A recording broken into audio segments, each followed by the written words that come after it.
L'œuvre de Wesley fut l'objet de violentes oppositions, mais Dieu était avec lui. L'action de l'esprit se manifestait avec puissance et il arrivait souvent qu'un esprit de culpabilité saisisse les gens avec une telle puissance qu'ils s'écroulaient sans force, pleurant de désespoir à la vue de leurs péchés. Aujourd'hui, c'est devenu tellement rare voir quelqu'un ou des gens pleurer pour leurs péchés. Il n'y a plus personne à genoux devant les autels des églises, agonisant pour leurs péchés. Les autels sont vides. Les pécheurs qui devaient être à genoux à l'autel à chaudes larmes sont devenus des pasteurs, sont devenus des diacres, sont devenus des chantres, sont devenus des conducteurs de l'école de dimanche, sont devenus des brebis qui viennent bien habillés, assises à leur place, en train d'écouter un sermon bien maquillé de 3 heures du temps, qui ne parle que de Branham et sa vie et de la prospérité, du développement personnel. Les seules fois où on voit les gens à l'autel aujourd'hui dans les églises, c'est pour attacher les pagnes autour de la taille pour danser. C'est pour crier amen quand le prédicateur commence à s'exciter pour ne rien dire d'édifiant. Les seules fois où on voit les gens pleurer à l'autel, c'est quand on leur partage les chaussures,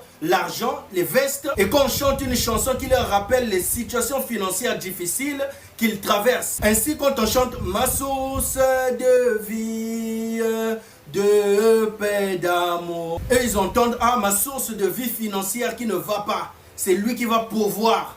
Et là ils sont oh Dieu, donne-moi la paix. Ce n'est pas la paix de Christ qui demande, la paix financière, qui trouve l'argent, qui deviennent riches. Qu'en sortant là, on lui partage des millions de paix, d'amour. Donc l'amour de Dieu pour eux sera manifesté quand Dieu va les donner de l'argent, quand Dieu va les donner du boulot, quand Dieu va les donner des enfants. C'est ça dans leur pensée quand ils chantent le cantique. Et vous les voyez pleurer, ce n'est pas à cause du péché, ce n'est pas à cause de l'intimité avec Dieu, ce n'est pas à cause de la grandeur de Dieu, ce n'est pas à cause du fait qu'ils ont réalisé qui est Dieu, ou la grâce qu'ils ont reçue en recevant ce message du temps de la fin, ou encore la grâce qu'ils ont reçue d'être sauvés, d'être prédestinés, de voir la source de vie venir dans leur cœur, de voir en cela l'amour de Dieu. Aujourd'hui, les péchés des gens ne les font plus pleurer. Ce sont leurs situations financières qui les font pleurer. Ce sont les situations de la vie qui les font pleurer. Ils ne pleurent plus pour l'état de leur âme. Aujourd'hui, le christianisme n'est plus centré sur ce que Dieu a fait pour moi, sur ce que Dieu est, sur ce que Dieu me réserve